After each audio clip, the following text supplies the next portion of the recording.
Dostoevsky's fictional character, Ivan Karamazov, memorably affirms that if God does not exist, everything is permitted. Ivan's hardly the only person to believe that morality depends on God. The French existentialist Jean-Paul Sartre rejected the view that there are objective moral obligations, affirming instead that it's up to each individual to decide what is morally right and wrong. Sartre was criticized for this view because it seems to make morality rather subjective and arbitrary, and his reply to this criticism contains an echo of Karamazov. This is Sartre. I'm quite vexed that that's the way it is, but if I've discarded God the Father, there has to be someone to invent values. And for Sartre, that someone is each one of us. Now, many philosophers would object to Sartre that there are other alternatives to seeing morality as either grounded in God on the one hand or grounded in the choices of individuals on the other. And I agree with that objection. I also think that the claim of Karamazov is at least exaggerated and perhaps somewhat misleading for that reason. But I do believe that part of morality is connected to God. In particular, I'll defend the claim that moral obligations or duties are grounded in God's communicated will, a view often described as divine command theory of moral obligation. However, a divine command account of moral obligations of the type I accept does not imply that the whole of morality depends on God. In my view, an ethical theory should provide us with three things: an account of value or the good, an account of moral duties or obligations, and an account of virtues. And I'm going to argue God is necessary to make sense of moral obligations, but I think plausible non-theistic accounts of value and virtues are on offer. It's important to distinguish different ways in which morality might depend on God. First, morality might depend on God psychologically. One might think that without belief in God, we would have no motivation to live morally. Although I do think God offers motivation to strive to live morally, I see no reason to think that unbelievers could not have any motivation to live morally. So I reject the view that God is psychologically necessary to live morally. Second, there are those who think that morality might depend on God epistemically.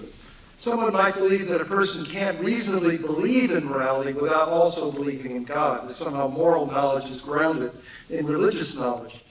I reject this view as well. I believe that if I lost my faith in God, I could still reasonably believe in morality. And I hope that if this happened, I would continue to hold on to this moral faith. The third way morality might depend on God is ontological or metaphysical dependence.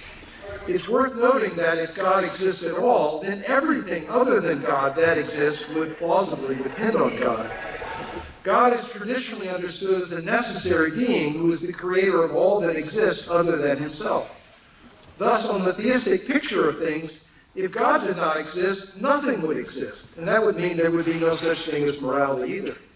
However, I'm just going to focus tonight on aspects of morality that seem to depend on God in some special way, not in this sort of generic way. I'm going to begin with the concepts of goodness and badness.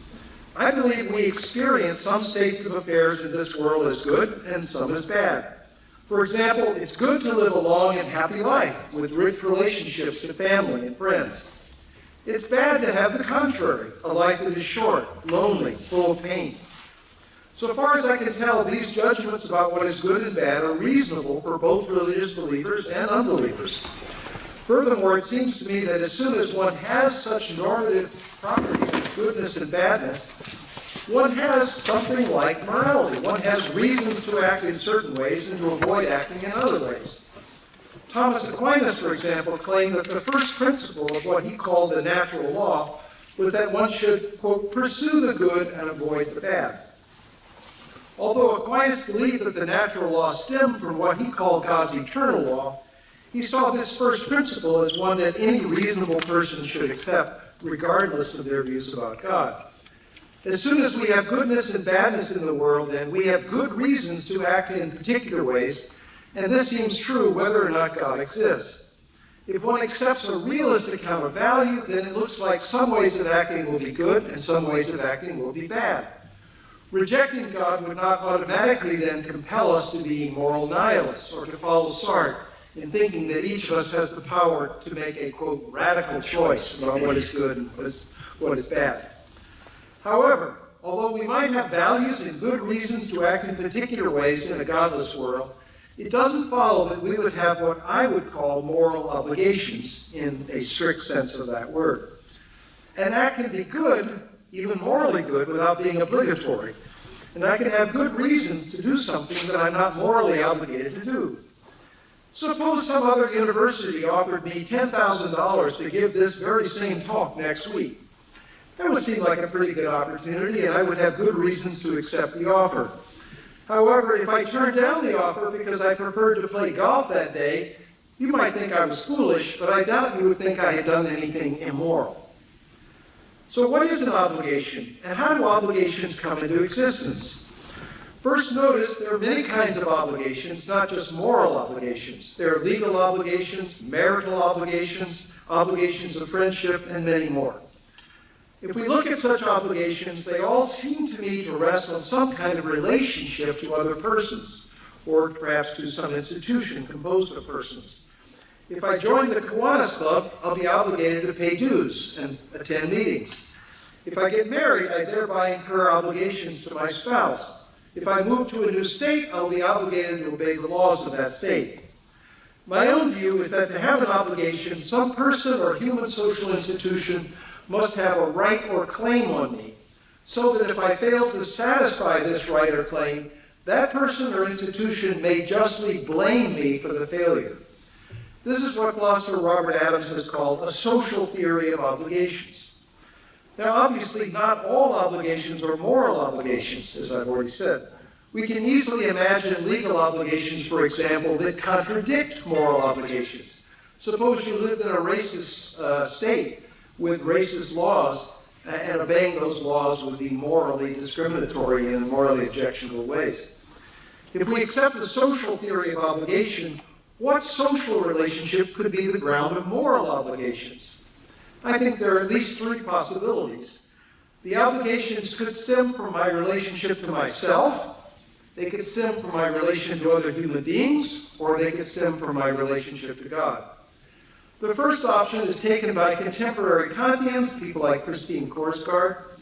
The second by philosophers such as Stephen Darwall, as well as social contract theorists, while philosophers such as Robert Adams and John Hare and myself defend the third option. I don't have time tonight really to explain my reasons, but I'll just say I don't think the first two options work very well. As the late philosopher Ronald Dworkin argued, if my moral responsibility were grounded in a relation to myself or to other human beings, then either I or those other human beings should be able to release me from my obligations. Dworkin claimed, however, that we cannot be released from our moral obligations, and he thought that people who are morally sensitive would know this to be true. I think Dworkin was right. Dworkin, incidentally, was not a believer in God. I think a divine command account of moral obligations explains many things about our moral obligations that are otherwise hard to account for. For example, I think it can help us understand why moral obligations are universal in the sense that they are binding on all humans, regardless of race or religion or gender or nationality. Since all humans, at least if theism is true, are created by God and subject to God's authority. It also helps us understand why we can have obligations that extend to all other humans, not just obligations to our family or friends or people who are like us or people who can help us in some way. A divine command account can help us understand why moral obligations take precedence over non-moral obligations when the two come into conflict. The reason for that is that our relation to God is just more important than our relations to other persons or institutions. So if I live in a racist state and I think God has told me not to be immoral and discriminate, I should be willing to disobey the state's laws. It helps us understand why moral obligations are objective, that is, the divine command theory, why we should be motivated to follow them, though explaining those points would take more time than I have. Is the divine command theory subject to the same problem as Sartre's view? Does it make morality arbitrary? Would anything God commands us to do be obligatory? On my view, the answer is no. Only the commands of a God who is necessarily good and has perfect knowledge of the good could be binding on us. In fact, to move from metaethics to normative ethics, I believe that the two great commands that God has actually given are the ones Jesus pointed to when he quoted from the Hebrew Bible. We are commanded to love God with all of our being and to love our neighbors as ourselves, with all human beings included in the category of neighbor, no exceptions. These commands, I think, are far from arbitrary. God himself is supremely good, and it's surely good to love what is good. Furthermore, according to all three of the Abrahamic faiths, God created human beings in God's own image. If so, we humans must in some way share or reflect God's own goodness. So in loving God and loving our neighbors, God is commanding us to love what is good. God himself and those creatures of his who have a special value, the kind of intrinsic worth that philosopher Immanuel Kant called dignity. This divine command theory presupposes an objective realist theory of the good. I can explain why, maybe in discussion. It also is consistent with the view that morality is not epistemically dependent on God. On my view, a person who recognizes a moral obligation, in fact, is being addressed by God. You might say he's heard or she has heard God's command, but it doesn't follow from this that the person must recognize this moral duty as a divine command. God may communicate his will for us through conscience and through reason, but he doesn't have to give us a verbal revelation that we have to understand as coming directly from him, although he could do that. Someone does not have to believe in God, then, to believe in moral obligations. Non-believers might just believe in the reality of moral obligations. I think there's good reason to do that, even if they're unable to explain why those obligations hold. It's often reasonable to believe in the reality of things that we can't fully explain. But of course, there are other various secular explanations of moral obligations as well. And although I don't think those explanations work very well, I could be wrong. It is, however, worth paying attention to the fact that there are lots of non-believers who not only reject moral obligations as divine commands, but think that all forms of moral realism should be rejected. Besides Sartre, who I've already mentioned, J.L. Mackie famously rejected moral realism, citing as his reason what he called the oddness of morality in a naturalist, physicalist universe. Plenty of non-religious believers follow Mackie here. A number of contemporary non-religious philosophers think that evolutionary theory provides a defeater for a belief in moral realism, putting forward what are called evolutionary debunking arguments against moral realism. In my view, it's not really evolution as a scientific theory that does the work. Rather, the problem, if it is a problem, comes when evolution is understood as implying some sort of metaphysical naturalism or physicalism. I see no problem in combining an acceptance of a scientific theory of evolution with moral realism, if we view evolution as simply the process God used to create living things, including humans. The problem doesn't stem then from evolution by itself, but evolution when coupled with such worldviews as naturalism and physicalism. I think naturalism and physicalism do put some pressure on belief in moral realism, though I don't think it makes it impossible at all. I would put the problem this way. I think a belief in morality makes more sense if one believes the world in which we are to act morally is a moral world. One way of believing in a moral world is to view the world as the creation of a God who is good and who cares about morality. One could say that a belief in God offers some protection against worldviews that tend to have a corrosive impact on belief in moral realism. Thank you. So our topic is the relation between God and morality. So I'm going to start just by putting my cards on the table. This is not philosophy. This is just going to be autobiography. Because it may help you orient yourself as I start talking about it. Philosophy, I believe in morality. I believe that some acts are right and some acts are wrong, and I believe that the moral facts, including the facts of moral obligation, as Professor Evans was describing them, are altogether objective. Slavery is morally wrong. You have a moral obligation to human beings not to enslave them and treat them the way that slaves are treated. That is the case, and it's not the case because we made it the case. It's not the case because we want it to be the case. The fact that slavery is a moral wrong obtains independently of us, our attitudes, our histories, our practices, our beliefs. There was a time in human history, in fact, for much of human history, where just about everybody took it for granted that slavery was morally permissible as a form of economic organization. Everyone believed that it was morally permissible for one human being to own another, buy and sell other human beings, coerce labor without compensation, and so on. They were all wrong. If the moral principles were somehow the result of our beliefs, our attitudes, it would be impossible for us collectively to be wrong about what our moral obligations are. But as that case and countless other cases from the horrors of human history show, we can all be collectively mistaken about what our moral obligations are. That shows, I mean, maybe another premise or two, but that shows more or less that our moral obligations are not like the laws of the state of New Jersey, which are things that some of us made. They're not like the rules of chess or the rules of basketball, which are things that we fabricate by getting together and making various sorts of agreements. They're not like the rules of etiquette, which somehow bubble up from our shared understanding of how we're acting with one another, but which vary from time to time and place to place. Those rules, which can generate things you might call obligations, are social rules. We make them, and if you know the social facts, you can't be wrong about what they are. It's not as if we can all be wrong about what's really polite, or we can all be wrong about the rules of chess. That's ridiculous. We can all be wrong about the rules of moral obligation. That shows that the rules of moral obligation are not social rules. So I believe not just that some things are right and some things are wrong, but that some things are objectively right and others are objectively wrong. But I don't believe in God. So I think that whatever it is that explains where our moral obligations come from, God's got nothing to do with it. I want to give you just a feel for the kind of atheist I am, so you know who you're talking to. To get a sense of this, just think about how you feel about the gods of ancient Egypt.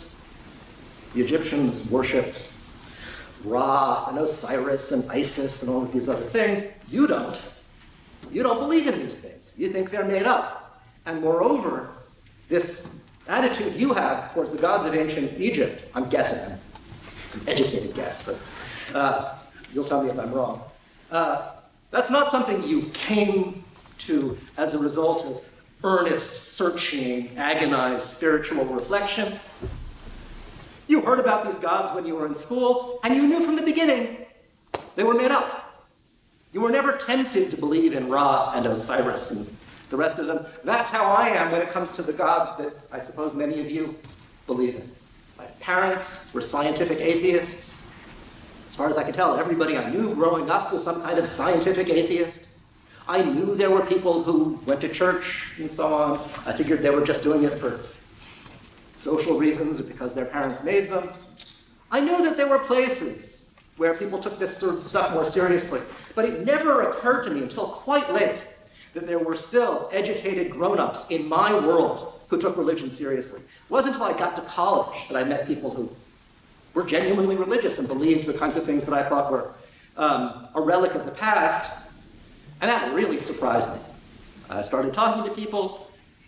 I was interested. It's like meeting someone who believes that ghosts exist or that Harry Potter is real. It was a real surprise. I talked, I listened. You could wonder how open-minded I was when I was doing my listening, but I did listen, and just as an autobiographical matter, the things I heard made no impact at all on my attitudes, my beliefs, the arguments that I heard for the existence of God, the things people would say and support. It all left me completely cold. So I am where I started, a kind of complacent atheist. I didn't come to this through agonized spiritual struggle or anything like that. I was born this way, and I've been this way ever since. So that's my starting point in a lot of this. I'm not completely dogmatic about that. I would change my mind if the skies opened up and I heard the booming voice and all of that. But not having received that kind of invitation to believe. As William James said, the religious hypothesis does not scintillate with my being at all. So my thinking about morality is predicated on the assumption that whatever's going on, it's not that. But I don't want to lean on my atheism at all in this context. We're not here to discuss the existence of God, at least that's my understanding. I'm going to stipulate that God exists. A God of the sort that I suppose many of you believe in. An invisible spirit who made the world, takes a special interest in human beings. Let's add that he's perfectly wise, perfectly good, and so on. Stipulate that there is such a being. We want to know, on that hypothesis, what that being might have to do with our moral obligations. And my view here, much less considered than Stephen's view, is a real expert on this sort of stuff. I've thought about it a bit, but not nearly as much. My view on this is, even if there is a God of that sort, he or she makes no difference to our moral obligations, except in the boring sense that if there is a God of that sort, this God is a person. Not a human person, but a person. And your existence makes a difference to my moral obligations, because thanks to your existence, I have moral obligations to you, not to punch you in the nose, to keep my promises to you, and so on. So likewise, if there is a God of that sort of God would be a person, and he or she would be protected by morality in the same way that any person is. So I would have obligations to him or her, and likewise, he or she would have obligations to me, but it would be, on my view, the same as the obligations that any person would have. My view in a slogan is, God is just another person. From the point of view of metaethics, the story about what grounds our moral obligations, or moral theory, God is no more relevant to the fundamental account of where the principles of morality come from than you or I are. I should say that's the view. I don't have a knockdown argument for that view. I'll tell you something about why I'm inclined to accept it, and then we'll talk about how I might be dislodged from this.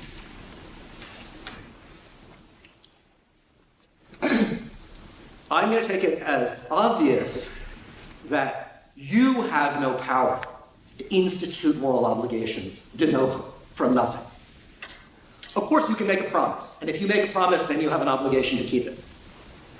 That's a way you have of binding yourself, and maybe there are ways you have of binding others as well by saying and doing various things. But in that sort of case, what happens is there's a principle in place beforehand that says you're obliged to keep your promises if you make them. You make the promise, and then you have an obligation. But the principle isn't something that you made. It's something you triggered when you said the magic words. You have a capacity, all of us do, to modify your own obligations and the obligations of others by triggering pre-existing moral principles. What you don't have the power to do is to institute new moral principles by fiat. Suppose you wanted to. Suppose it's the case that, I'm willing to believe that this is true, killing animals for fun is morally wrong. Morally impermissible, a violation of your moral obligations. After all, when you kill an animal for fun, you do serious harm to the animal for the sake of a trivial benefit to you.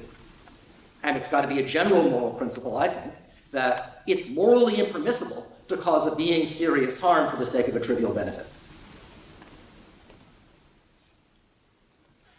Given that that's the case, as things stand, recreational hunting, unless you really need the food, is morally impermissible and nobody should do it. Suppose you realize that, you know that fact, but it bothers you. You enjoy hunting. You'd rather things were otherwise. So you undertake to change the moral rules, to make it the case that hunting is no longer morally wrong. You're not going to change the facts. You're not going to change the fact that hunting involves killing an animal for a trivial benefit.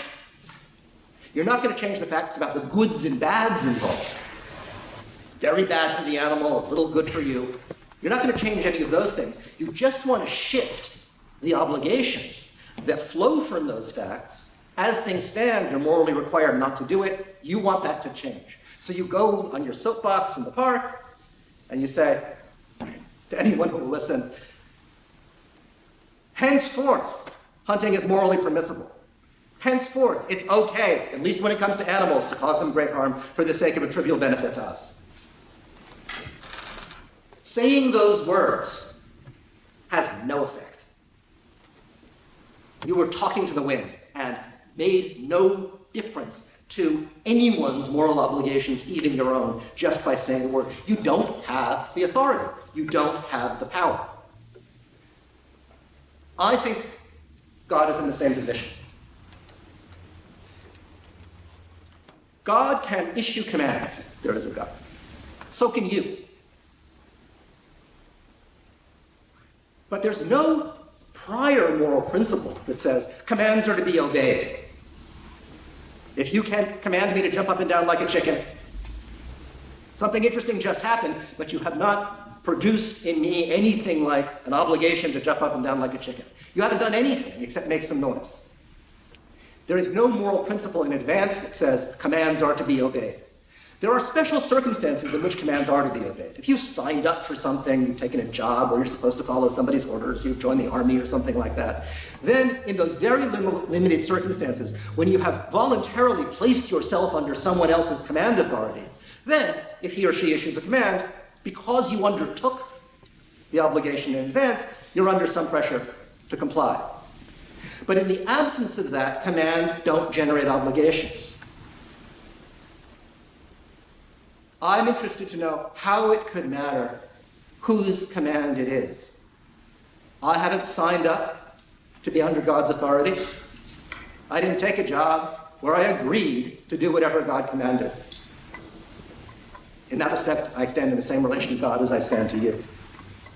Given that, we don't have that explanation for how it could be that divine commands produce obligations in me.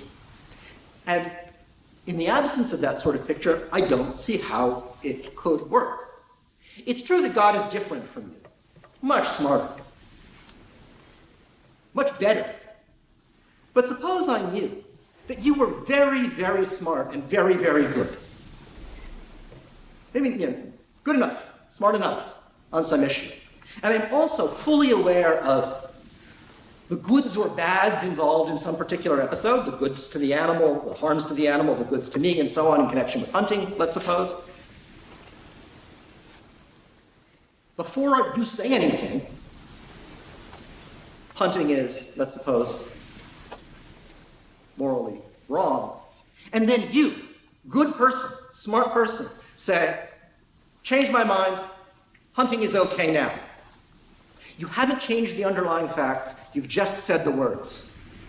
It seems to me that no matter how smart you are, no matter how good you are, unless you're giving me information about things that were already in place that I didn't know about, just issuing this kind of negative command, releasing me from an obligation I previously had, is like talking into the wind. Can't make a difference. This is really more assertion than argument. Put it as a question. What could the difference be between the invisible spirit in the sky issuing commands and a good, intelligent human being on the ground issuing commands? Why are they authoritative in one case? Why can they create obligations in one case? Even though in neither case have I placed myself under their authority by agreeing in advance to obey. What's the difference? Now, there are a million things to say, and I'm sure we'll hear some of them as we go on, because Stephen has a very sophisticated version of this sort of theory. I don't think it can matter that God made the world and made us. If you fabricated in your laboratory an army of humanoid creatures capable of reflection and choice, the mere fact that you made them would place them under no obligations to you, would give you no special authority over them. So that line of thought seems to me unlikely to succeed. So let me just leave then this as a question. What is the difference between the commands of God as normally conceived and the commands of a human being? in similar positions, similarly wise, similarly intelligent, and so on. The commands of the latter do not create obligations. How can a divine command create an obligation? That's just a question, not an argument for anything. Thank you both. I've got to start with that question. I mean, I had a different first question, but let's just keep that ball rolling. Okay, so Dr. Evans, do you have anything that you could provide in terms of the beginning of an answer as to what would be the difference between God as a being issuing commands and saying a very, very, very, very smart, very, very, very good person issuing commands? Right. That's a great question, and that's exactly the right question. First of all, let me say, to be able to answer that question, it's one of the reasons why I think someone who wants to defend the divine command theory of moral obligations should not accept what I would call theological voluntarism, the claim that all moral properties are grounded in some sort of act of will on the part of God or anyone else. And that's why I began by saying that goodness and badness are objective and real. They're not dependent on anything. Because one reason why that's really important is, in order to answer this question, I have to be able to say, why is it good to obey God? Why do I have good reasons to obey God? But if there's no such thing as goodness, independent of God's will, that would be an impossible task. So let me try and say it as briefly as I can. I think there are alternative stories here. Different religious leaders like different stories. I'm not quite as negative on the story about the story that bases our obligations on the fact that God created us. Think this about this, especially as you're still a young child, you probably think you have some obligations to obey your parents, or at least respect them or appreciate them. Why? Well, maybe because they're wiser than you and good to listen to them, but also maybe because you owe them some debt of gratitude for the time and effort and labor and all the work that went into parenting someone. And if you believe that one of the principles of the good is that it's good to be grateful to someone who is a benefactor, someone who has done something good to you, and if you think that life is a good and that God has given you that life, then it seems to me that it would be good to be grateful. And one way of expressing gratitude is to want to please the person that you're grateful to. So I try to do what my wife tells me to do because I'm grateful to her for her love and all the things she's done for me. So I think I have very good reasons to do all that. A second reason why it might be good to obey God, why it's good for me to obey God, is this. Suppose it's true that God not only created me, but loves me and destines me, wants me to enjoy a life of endless happiness in communion with God himself and with all other people who love the good. If that were the case, it would seem to me that anything that interfered with my achieving that good for myself and others would be a bad thing. But if putting myself at odds with God, at odds with his will, that would seem to me to be exactly something that would do that. But the last thing I'll just say here is, remember I said that only a God who is perfectly good, certainly not the gods of ancient Egypt or Homer. Interestingly, even Plato and Aristotle gave up on the gods of ancient Greece. They didn't seem to measure up to what they thought a god should be like. And I think that's an important task of philosophy, to think about what sort of being would be worthy of being called God or worthy of worship. I think that's a philosophical question. So I think if you think a being that you call God, maybe you call him something else, or it's Jehovah or whatever, Allah, if you think that person commanded you to do something evil, you should disobey, because that being wouldn't be God in my sense, because only a being who is perfectly good, perfectly knows the good and loves the good, could possibly generate any sort of obligations on your part. Anyway, that's the best I can do.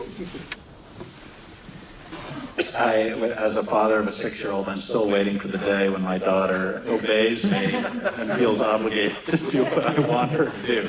I luckily have a very strong-willed daughter. I hear that that's going to pay off in dividends in the future.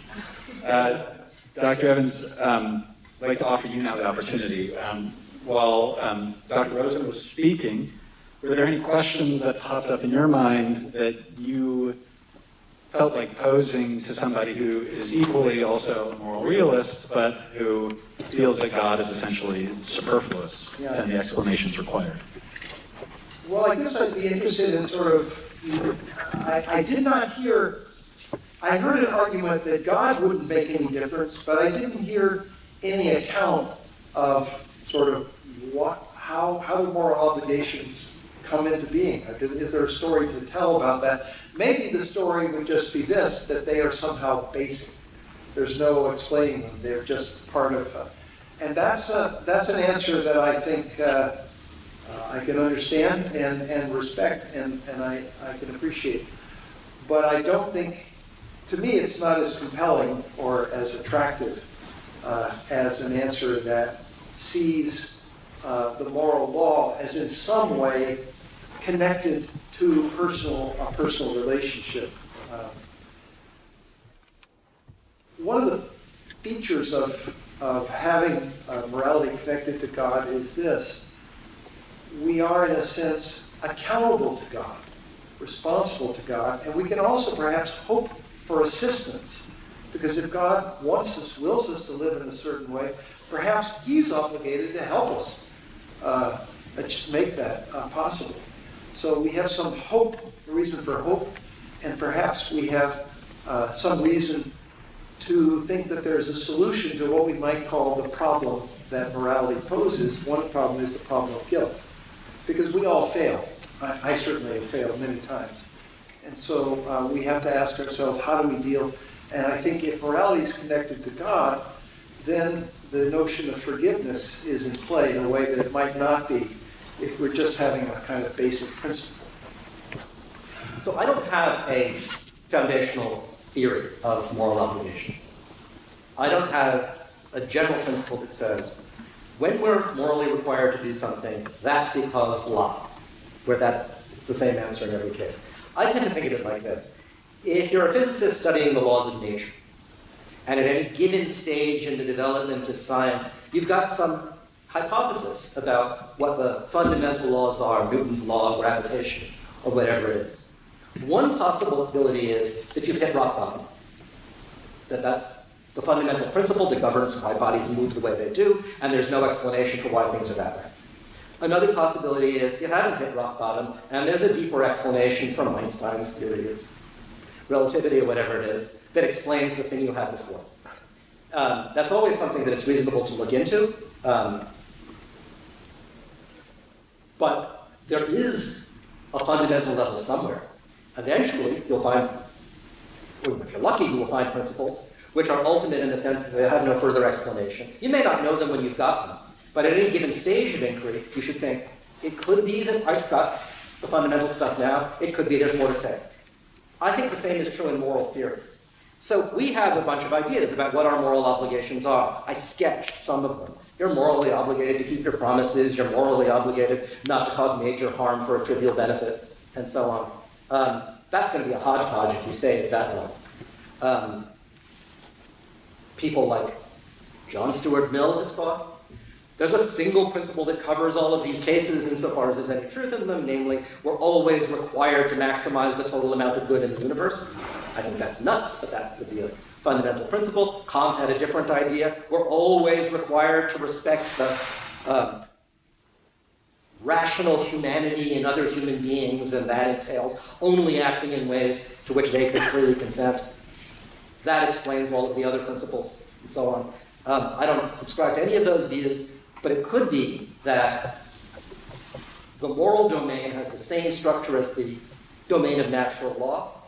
There are all sorts of special purpose derived laws, And at the bottom, there's a single general principle, still a principle of moral obligation, which covers everything. If I'm hearing correctly, the view you're articulating isn't so different from that. It would say the fundamental principle is going to be something like, you're obliged to comply with the will, or will, you don't have the word will. You're obliged, let's talk this way, to follow the commands of someone who's created you and benefited you and creating you. That could be a fundamental principle which, together with the details of what that creator actually commands, determine the rest of morality. But that's still a principle of obligation at the fundamental level. I don't know what mine is, but that's, if we know that it's going to look like that, yeah.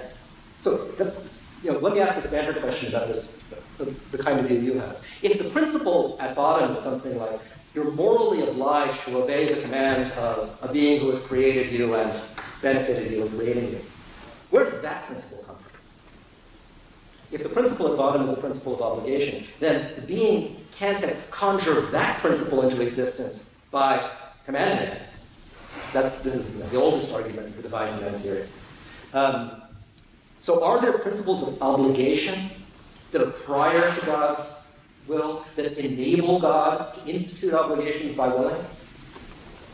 If so, I'll help myself to a similar principle. Yeah, that's certainly a great question, and I think, in my view, probably the most serious objection that I know of to divine command theory, and one that was developed and pursued by one of my own graduate students in a dissertation, which he wrote with me. So, my answer to that is, this may sound like semantic kind of subterfuge, but I want to say that there are true ought statements. As soon as we have goodness and badness, we have reasons to act in certain ways and not others. So I think, for example, some of you will know this reference. Elizabeth Anscombe wrote a famous article on modern moral philosophy in which she claimed that Aristotle did not have the concept of moral obligation in our modern sense, that he lacked that entirely. Aristotle had the idea that we ought to live in certain ways because we have a certain kind of nature, and if we live in certain ways, our nature will flourish, and if we don't live in that way, it won't flourish. So we ought to live in certain ways. But Aristotle lacked the idea of what we might call the moral law as a kind of law. And I think that moral obligations that are not just ordinary true ought statements that have normative force, they have a special kind of force. And if I ask myself, how do I explain that? What I want to say is something like this. The things that God commands me to do and not to do, I would already have good reasons to do and not to do, even if he didn't command them, because they're good or bad. Because unless we say that God commands are governed by his knowledge of the good, we get back to the arbitrariness problem again. So that's very, very important. But nevertheless, I want to say that when God commands an act, it acquires a new status. Because now I'm not only doing something bad, but I'm doing something that breaks my relationship with God, that expresses ingratitude towards him, or it's bad in other ways. So I want to say that the principle that I ought to obey God is not itself a moral obligation, but a true ought statement that I ought to follow. Although, I'll just mention this. This is an odd thing that I came across when I was working on this problem. If you read the Hebrew Bible, there are all these lists of commands that God supposedly gives to the Israelites, and maybe he did. I'm not an expert in these matters. But one thing is very curious. If you look at these long lists, they often start out with the following. The first command is, keep all of my commands. So then you would have a kind of bootstrapping. Maybe you would already have good reason to obey God's commands, but it would be, this would sound odd. Suppose the legislature of New Jersey passed a law saying, you must obey all the laws of New Jersey. That would be sort of redundant and pointless and odd, but I suppose they could do it. Can I quick follow-up? Yeah. Please. So, do God's commands change the bottom line about what we ought to do, what we have most reason to do? So, before God commands anything, there are good things and bad things that can be consequences of our actions. So we have reason to do this, and reason to do that, and more reason to do this than that. So there are things that we have most reason to do, all things considered, and there's a sense in which you always ought to do the thing that you have most reason to do. So there are all these oughts that are in place before God comes on the scene. Then God makes commands. Does God change what we ought to do? Generally, I think the answer is no, but I think there is a special case where it might be the case. Suppose that, let's say, I mean, imagine a case where, let's say, in a family, a husband and wife, and you're asking your spouse to do something, or husband, whatever, you're asking, and let's say if you ask them to do something bad, then you shouldn't do it, right? But suppose it's something that's sort of indifferent. It's something you could do, it's not bad, it's not especially good, but this person asks you to do this as a sort of token of your devotion. I think there might be cases where God could ask us to do things that otherwise would have been morally neutral or indifferent, but ask us to do those things as a token of our devotion to Him. In those cases, that would change the moral status of an act. But in general, this is one way where my view differs from most divine command theorists. See, I have some odd views here. I think most philosophers think that Thomas Aquinas is not a divine command theorist. I think he is, actually, but he just doesn't think that God has any choice about what he commands. And that's perfectly consistent with my view, because in my view, what's important is that God commands it, not whether he has some discretion or choice, because after all, his commands are governed by his knowledge of the good. So at best, he would have only some discretion, even if he has some.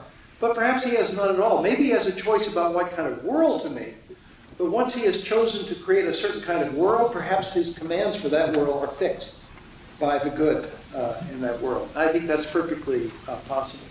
So in my view, it might be, even if that's true, even if God has no choice about what to command once he's decided what kind of world to create, still, the commands introduce a new moral quality into the world. That's the view. So I have so many questions, but already we're at the time where we should be welcoming questions from the students who are gathered here, I believe. I'm Jacob. And in reference to sort of the moral obligations that normally would be neutral, that God generates, you were talking about how his having created us is generative of like a binding moral obligation. But I think a lot of us would agree that eventually when we grow up, after 20 or 30 years, our obligations to our parents tend to get weaker. And I would argue even when you're younger, I don't think the commands of our parents are morally binding. You might call me lazy or ungrateful for not following them, but I don't know if that would qualify those duties to my parents as morally binding. So I'm just wondering how you get from creation to being able to give a morally binding command. So I think the answer to that, I have to say, why do I think God gives us commands at all? Why doesn't he just give us knowledge of the good and the bad and let things go? And I think the answer is, a clue of the answer might be given in something in Kant, Immanuel Kant. Kant asks the question of whether God has obligations. And he says no. Only, he says, beings with an imperfect will have obligations. God is perfect. And so he always follows what would be a moral obligation, but he doesn't. It's not an obligation for him because obligation implies the possibility of disobedience, and that wouldn't be there.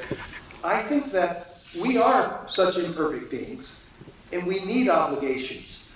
The reason is, here's the way I would put it. There are a few things that maybe they're so bad that they need to be taken off the table. a morally good person shouldn't even think about doing them, shouldn't even consider them. And if we have these duties, then in a sense we can say, I don't have to worry about that. So if somebody says, suppose you could create some great good by committing adultery, I'm going to say, I don't have to think about that, even if that were possible, because that's against my moral, I'm obligated not to do it. So I don't have to worry about it. So that's one function of moral obligations. But here's the interesting thing. In Kierkegaard's great book, Works of Love, in the very last chapter, he suggests that people who are perfected saints have no obligations. They don't need them anymore. And I think that's right. So I think that obligations are a kind of transitional aid to growth. And maybe if we were perfected saints, which unfortunately I am not, we wouldn't need them at all. And so that's my view. So children maybe grow up and they don't need to obey their parents anymore. Maybe they still need to respect them, but they grow up. And maybe when we grow up morally, we will love God and do what God wants, but it won't be because it's a duty. A duty will just drop out of the picture altogether, because we will be like God himself, having a perfect will. So great. All right. So we got questions here. We have one on the queue right now. Okay. So if The one submitted one is, in commanding Abraham to sacrifice his son Isaac, was God commanding an immoral act or a good one? Did everyone hear that? No. So in God's command to Abraham to sacrifice his son Isaac, was that a moral or an immoral act then? I take it, the question is, was Abraham then acting morally by then sacrificing his son Isaac? Which, spoiler alert, he's about to do. He draws the knife, in case you guys don't know, and then is stopped. It's revealed that there's actually a ram that has been brought up around, and he ends up sacrificing the ram instead. I get this question a lot because I write about Kierkegaard, and he wrote a book, Fear and Trembling, which was focused on this question. However, I'm going to give a very un-Kierkegaardian answer to the question.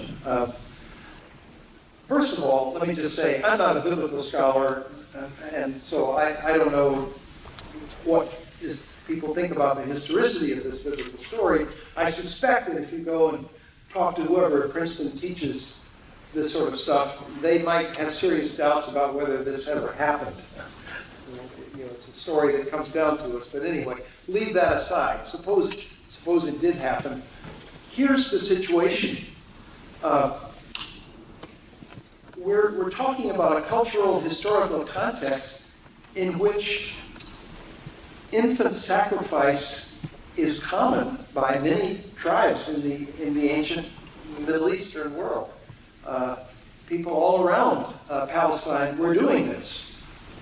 And so perhaps, if God really had said this to Abraham, perhaps part of the function was to sort of teach Abraham that, look, I know you'd be willing to do this if God asked you to do it, because like all these other tribes around, but your God doesn't want you to do this. And of course, later on in the Hebrew Bible, this becomes explicit. Some of the prophets say, God does not want human sacrifice. He never even thought about it. He's never even considered it. So if you take the whole of the Hebrew Bible seriously, you would have to say that as a whole, the Hebrew Bible does not teach the possibility of this. So I think part of what may be going on is that that God may have been, you might say, educating ancient Israel, if it was a real event. That would be one story. Christian theologians often, of course, see this story as prefiguring the death of Christ, God's willingness to sacrifice his son for our salvation. But that's a whole other set of issues. I think this is an easy question. Yes, it's an immoral command. It would have been immoral for him to comply. And in my view, God never intended Abraham to comply. He always intended to stop him, if it happened. it is telling and I don't know what the scholars say about this either, but Abraham and Isaac go up the mountain together, and Abraham goes down alone. Yeah. And so far as we know, there's no further contact with you. There's a long rabbinical tradition that Isaac was a teenager, and that he, in a sense, was part of this. Now, that may not be biblical, that's extra biblical stuff, but anyway, I know there's a long tradition of that.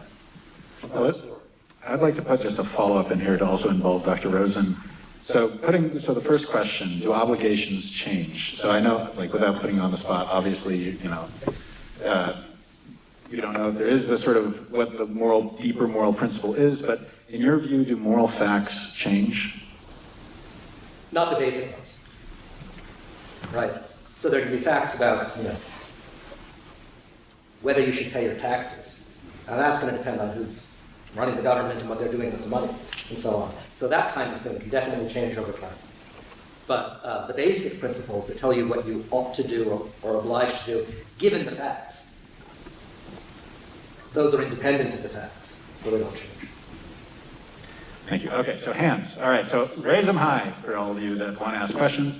Okay, I'm going to just sort of start first there. So please go ahead and do speak up. I have a question about the metaphysics of moral obligations for Dr. Rosen. It seems like if they exist, they're very strange on your view, right? Like they're not physical objects. If you were to take a sort of classification of all the physical things in the universe, they wouldn't turn up. They don't seem to be sort of mere propositions because they exert some sort of force on our lives. And yet, if we violate them, nothing happens. They just seem very strange to me on a naturalistic picture. So sort of where do they fit in and why should we follow them? It's needlessly confusing to speak of obligations as if they were objects. There are tables and chairs. Where are the obligations? That's a funny way to put it. They're truths of the form, you're obliged to do this or that. You make a promise, you are then obliged to keep it. So that's a sort of proposition, if you like. It's a fact. You're obliged to keep this promise. On my view, it's not just a fact about the physical, material, natural features of your action. To say that you're obliged to keep your promise isn't to say, this will happen if you don't. That's the sort of fact that could be verified by social scientists. The fact that you're obliged to keep your promise isn't the sort of fact that could be detected or verified by doing some kind of experiment. So it's a non-natural fact. It's a little weird. I don't think, in that respect, I don't think it has any effect on our lives, if by that you mean a causal upshot. The fact that you're obliged to keep the promise, that doesn't change what's going on in your brain. It doesn't change how your body moves. What changes how your body moves are your beliefs about your obligations and your desires to comply with your obligations and things like that. But your beliefs and desires, those are psychological facts about you. So I don't think that the moral fact itself is part of the causal order. It's like a mathematical fact. In that respect, they're not part of the causal order either. That raises a lot of questions, but that's the view. I do have a follow-up, which was one of the questions I really wanted to ask, and it fits perfectly into this question. Okay, so the way the speaker ended his question, we can obviously act against the moral facts. We can somehow have knowledge of them and yet act against them. On your view, what is the consequence of acting against them? I mean, is there something, is there some reason for me, beyond there just being these facts, for me to do it? Does it have any benefit for me to act in accordance with them? Or, to take a sort of classic example from the Republic, right? So the ring of Gyges is a ring that essentially would allow you to get away whenever you put on your finger with evil acts that benefit yourself, and no one would ever know the better. So if I had the ring of Gyges, would I have any reason at all to follow the moral facts? On your view? Oh, yes. Right. So the fact that you've made a promise and that somebody else expects you to keep it, that's a reason to keep your promise. So it's what we owe each other, the sort of line of thought. Yeah, whatever it is that underlies the obligation, the fact that you'd be causing a great deal of harm for trivial benefit to yourself, that fact is a reason not to do the thing. It's not a prudential reason. It's not as if you get slapped if you do the wrong thing. But not all reasons are prudential reasons. It's not as if your only reason for doing anything is that you'll be rewarded if you do it. Great, thank you. So now, hands again. So if you have a question, yeah, go ahead. So I have a question for both of you, and I think I'll phrase it a little differently for both of you. So for Dr. Rosen, my basic question is, if there are a basic set of goods, and there's some arbitrary set of things that are more circumstantial goods, like paying your taxes, how do we determine what those absolute goods are? How do we draw a line between things that are absolute goods and are not? Is there and then for Professor Rosen, is there a set of them that we can codify? And how are we to come to knowledge of these?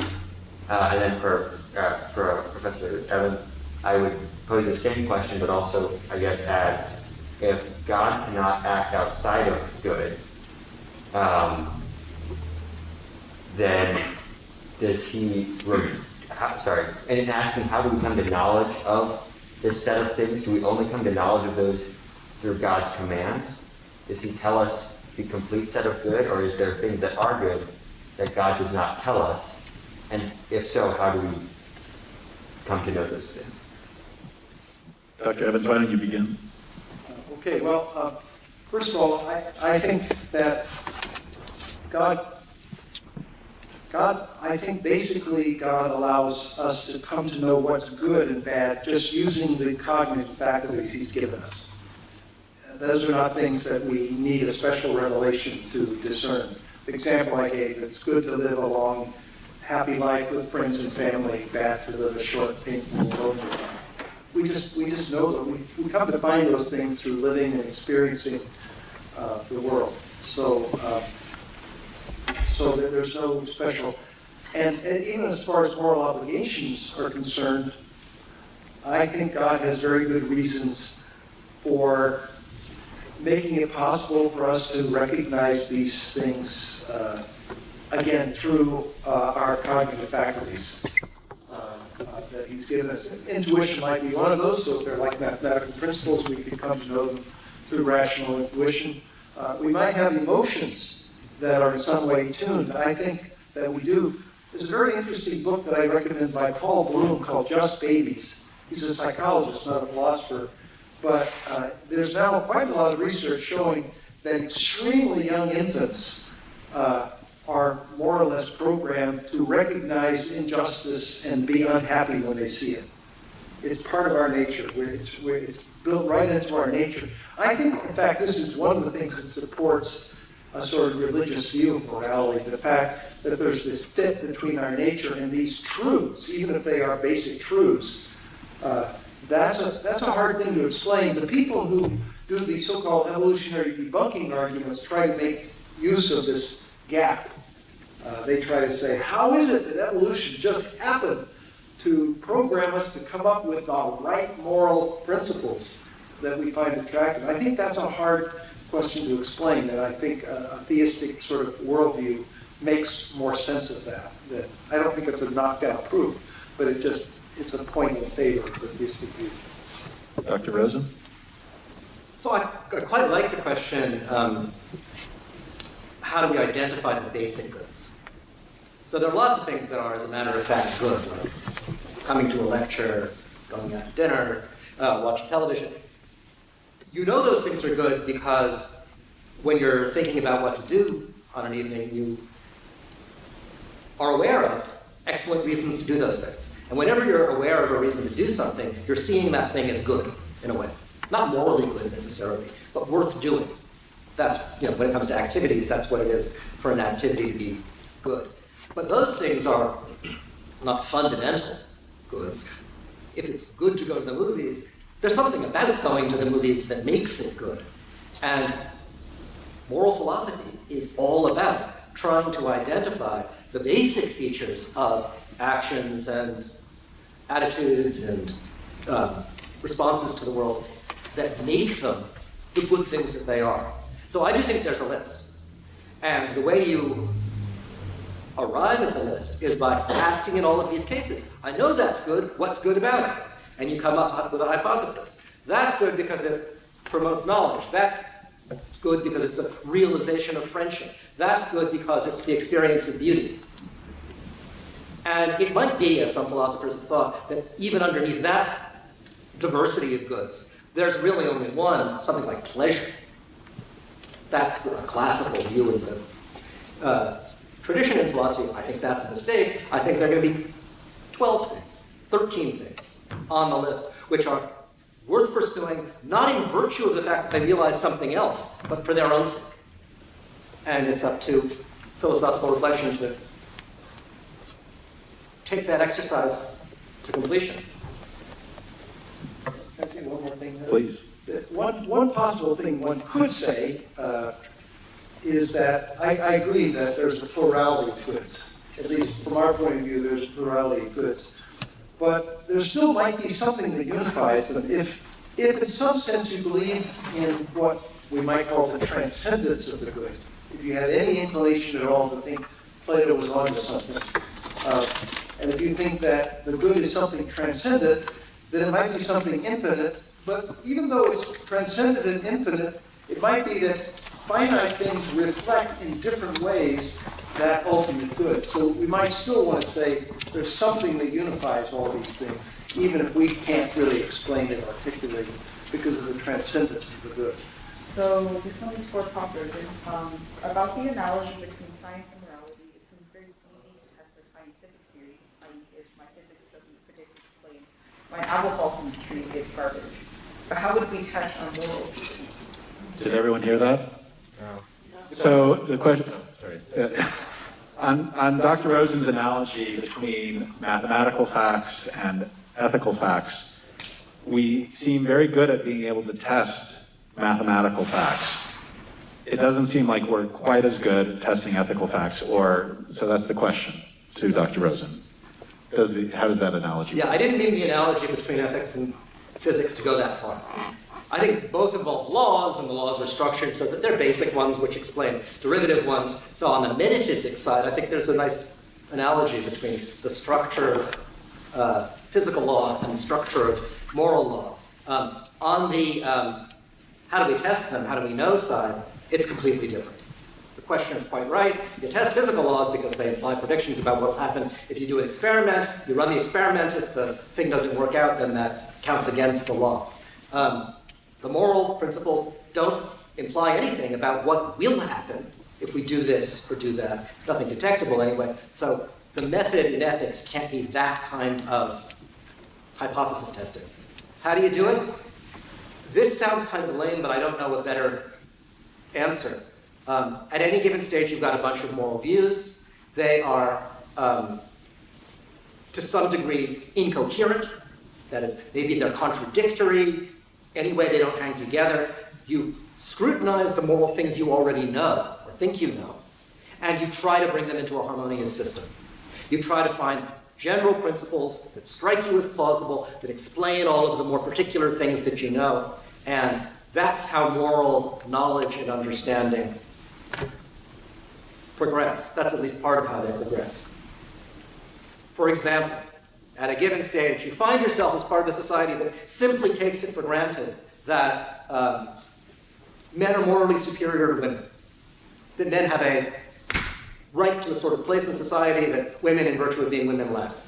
You also have the view that if there are going to be differences among people, there has to be something about those people that justifies treating them differently. You ask, what could it be in the case of men and women? You realize that there's no morally relevant difference between men and women. There are all kinds of biological differences, but there are no morally relevant differences. And so you see that two things you believe fail to cohere, and you make revisions. You come to believe that there are no morally relevant differences between men and women because there's nothing about them that could explain the difference. That kind of thing happens. There was no hypothesis testing there. You did it in your armchair. But, sorry, getting hoarse. There's water right there. Oh. You improved your view by seeking coherence. And that's how we do it, and I don't know what better way to do it. So this is an invitation for all of you in this room to major in philosophy and find the right thing to do. So. Although you claim that morality is independent of what society thinks is right, aren't your assertions of moral facts shaped by your time and place in history? For example, if you were alive at a different time in a different country, wouldn't your moral assertions be different? No one should deny that if we lived 3,000 years ago, we have different worldviews from the ones we have now. Whatever the ultimate foundational story is, the fact is that most of the things we accept as moral principles are things we picked up from the way we were educated and so on. And that's highly variable historically. So the question is, what impact should that fact have on the moral beliefs you hold now? If I tell you that the only reason you believe that slavery is wrong is that you were raised to believe it. And if you'd been raised 300 years ago, you would have believed the opposite. Does that lead you to wonder? Do you lose confidence? Yeah, well, I basically would agree with that. I think that, actually, I would recommend Dworkin's last little book. I mentioned Dworkin in my talk. He has a book called Religion Without God. I don't like the without God part of the book, but I think the book, but he has an account of sort of moral method that's something like this. And basically, you have to, in a sense, be willing to say, I at least have some intuitions that are trustworthy enough that I can use as a starting point.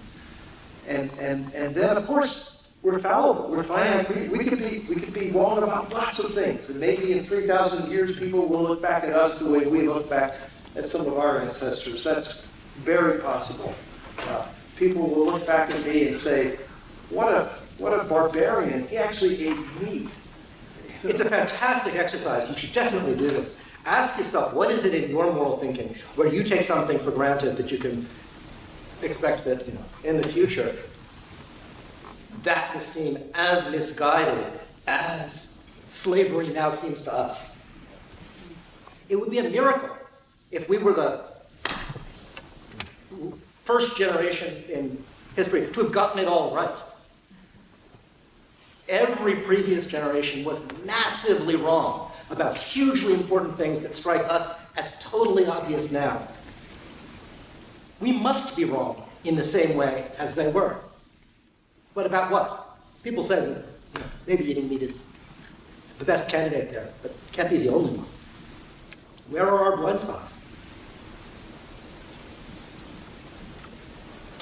I do think that we do use a test of coherence. But when we make that test, we have to decide which values are more central and which are less central. So, for example, I take, I'm not a Nietzsche expert, but Nietzsche seems to have valued a kind of honesty and a kind of recognition of the goods of one's body and physical, and those all strike me as right. But he had no interest at all in what we might call the value of compassion for the weak and the poor. And I'm inclined to think that if his former values block out the latter, that there's something gone wrong there. I'm willing to say both are values, but not in the way that he uses them. I think this has had historically